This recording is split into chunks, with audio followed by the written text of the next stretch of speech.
How to update the TikTok application on an Android phone.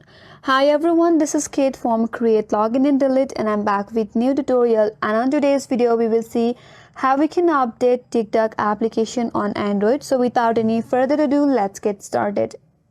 If your application is missing out any update, you may be encountered with some glitches on the application and the application will not work properly. Now, in order to update, you have to open up Google Play Store in your Android device. After you open it up, navigate to bottom right corner and tap on the search icon. Again, tap on the search bar at the top section, and from here you have to type in update in TikTok. So if your application is missing out any update, there you will have update button where I have open button. Tap on update and your application will get updated. After it update, you can open up the TikTok and enjoy watching the videos. So that's the way to update TikTok application in Android, and that's all for today's video. Hope this video helps you. If you're new to our channel, make sure to subscribe and like.